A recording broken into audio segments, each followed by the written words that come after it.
Joining us now with more on that labor shortage and tips on how to attract top talent to your organization is Gyanda Sachdeva, Vice President of Product at LinkedIn, and Nina Vaca, Chairman and CEO of the Pinnacle Group. They'll be interviewed by my friend and colleague Sharon Epperson.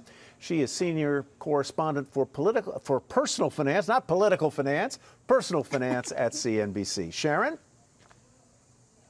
Thank you, Tyler. You know, I am so excited about this session because of the opportunities that we're going to talk about. As you saw in the word cloud, labor is top of mind for many small business owners. But I'm here to tell you that now is your time.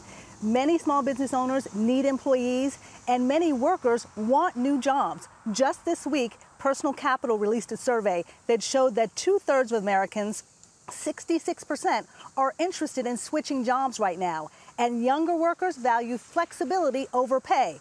62% say they would take a pay cut to permanently work from home. So now we have two experts joining us. Nina Vaca, you are a small business owner. You have been a lifelong entrepreneur with a staffing company for IT and professional staffing to the Fortune 500. And you say that, yes, the pandemic has presented challenges, but there are significant opportunities even in hiring. Why do you say that? You know, what we just witnessed in the last piece is a beautiful example of entrepreneurship being creative, resourceful, and adaptable. And that is exactly, I think, the opportunity for small businesses right now. In the last 25 years that I've seen, this is an unprecedented time for small businesses because now we can compete. A small business can be flexible, creative, in how they find talent and how they attract talent. You've seen the statistics. People are valuing the opportunity to work from home. They're valuing the opportunity to have a flexible work schedule, to integrate their lives in their business and live one full integrated life. So all I see is opportunity, Sharon. There is a real opportunity for small businesses to win by being creative, resourceful, and flexible. Three tangible ideas are how you find and attract talent, being flexible and creative in comp and how you bring them. Number two, the opportunity to lower your costs of infrastructure. And number three, we can talk and unpack this later, but taking advantage of the gig economy, which is a $1 trillion marketplace in America today. Taking advantage. Those are three tangible ideas of how small businesses can win in this market. Absolutely. And another tangible way to win in this market is to make sure that people know your brand, that consumers know your brand, but also top talent that you potentially want to hire knows your brand. And that's where LinkedIn comes in. And Gyanda, I wanted to ask you about what people should know about building that brand specifically to reach the right employees for their business. Yeah, thank you for asking that. It's so important to have a strong employer brand when you're attracting talent. And we highly recommend businesses to have a digital presence. Kevin just talked about the digital transformation that happened at a rapid pace because of the pandemic. But it's great because small businesses are embracing their digital representation on the internet. And LinkedIn is one place where they do it. So you can easily go onto LinkedIn and set up a company page, which then represents your employer brand. In fact, we've seen in the data that seekers engage with the employer brand for months before they actually hit apply on a job posting. So it's important that you set up a page, set up a digital presence, use it to reflect your values, your purpose, your mission in the society, and let seekers have a preview into what it would feel like working at your company. Gyanda, I need to ask you, though, many people may be saying, I have my LinkedIn page, I'm set. But, you know, they may not have done it the best way to reach the right people. So what are two of the biggest mistakes that small business owners make on LinkedIn? And what are the two tools or things that they must do to really make sure they're enhancing their business and their brand as much as possible in terms of their online presence? Great question. So the first mistake could be not having a LinkedIn page. So I could not recommend this more strongly. Do have a LinkedIn page, set it up on your, and especially have some of the people in your company and team who are good with social media, manage it. But the second thing is to create an active community. For small businesses, this could mean a community of their current customers or future customers, or it could mean a community of current and future employees, or all of the above. And we've seen small businesses do wonderful things with this community. A perfect example is a small business in Dubai named RTC Road and Traffic Engineering. It's a 44-person small company. It's a civil engineering organization. And they posted from their company page a list of all the openings that they had. And within a few days, that single post got almost 1,400 reactions and more than 1,000 comments. And if you go through the comments, there were people raising their hands and saying, I'm interested in working at your company. So with a single post, they were not only able to get the brand awareness up, but also many people raising their hands and expressing interest in working with them. So these are some tangible ways where if you set up a page and start posting actively, you will see the community give back. And we've seen this play out in many ways. There is one example of an organization in the US called Product Faculty, which actually hosted its entire annual conference through LinkedIn Live.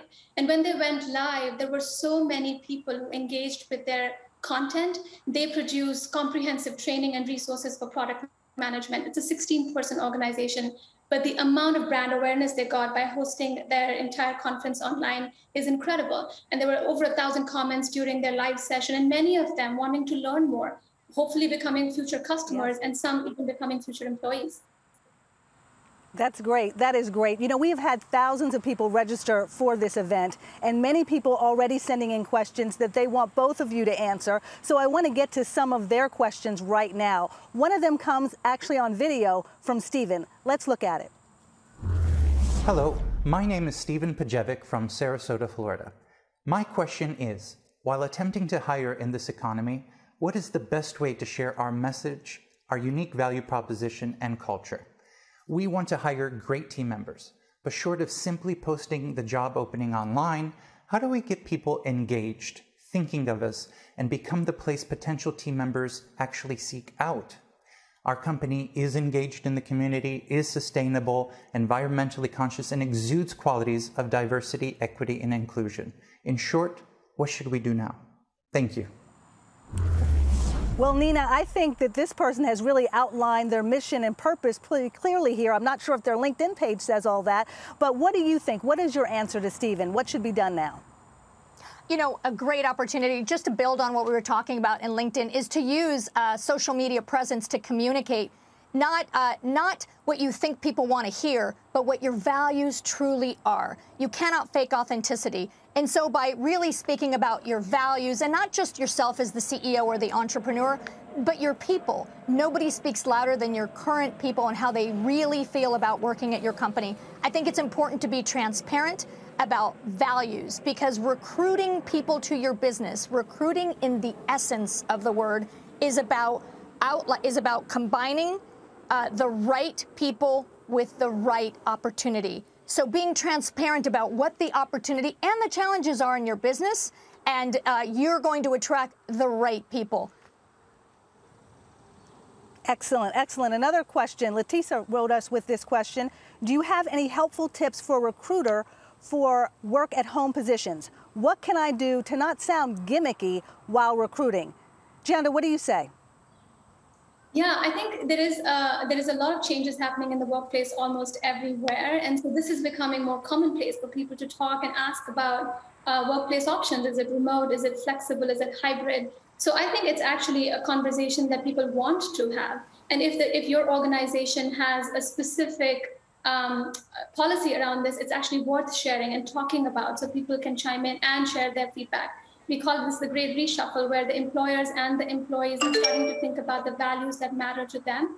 And then whenever these shared values come together, that's going to be a very good match going forward between employers and employees. So it's not so much a conversation in the background anymore. Everyone wants to talk about this. So we highly recommend people mention it in job posting, on their company page, have the CEOs talk about it, just like Nina just mentioned about thought leadership. Excellent. And Nina, Sandy has this question.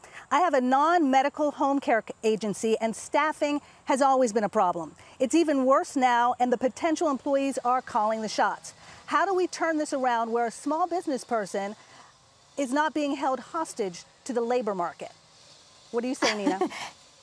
Being creative about what you offer, Again, you've seen Ernst & Young just released a study among 16,000 people in a variety in countries about how much exactly people are valuing their flexibility and their ability to work from home and their ability to integrate their lives. And so I think it's really important that you get very, very creative in comp programs. You can also get creative, again, by taking advantage of the gig economy. The gig economy today, 36% of American workers are part of the gig economy. It's one of the fastest growing sectors. It is $1 trillion.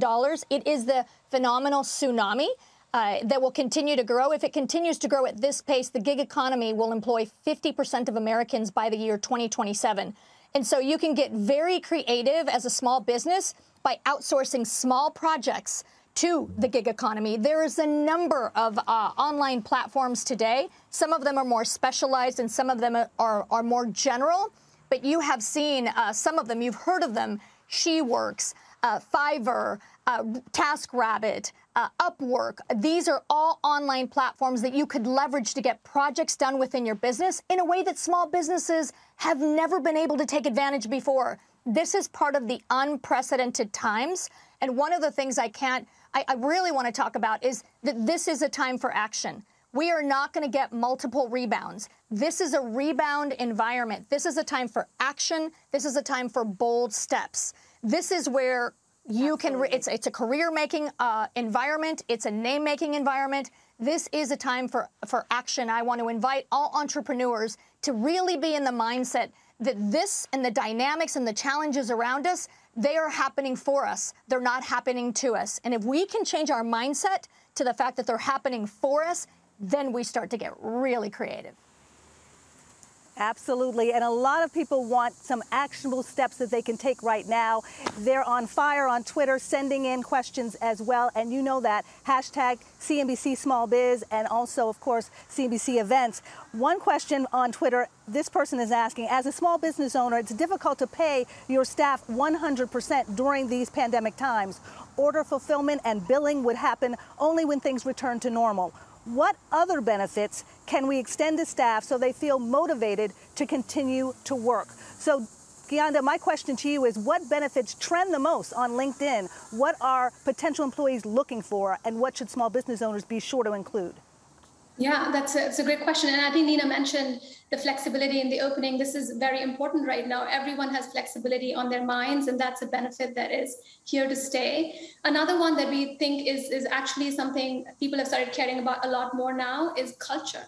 So if you have a company's culture that stands out apart from the peers and other competitors, it's a great asset to talk about and explain. And the more people start to see your company more than a brand, it's a humanizing the brand movement, where people see the thought leaders behind the organization, people see who the other people are who are propping the company up. I think that connection goes a very long way. So relationships matter. That's always been important for LinkedIn, but even so more in an environment now as people are coming out of a very uncertain time in the workforce.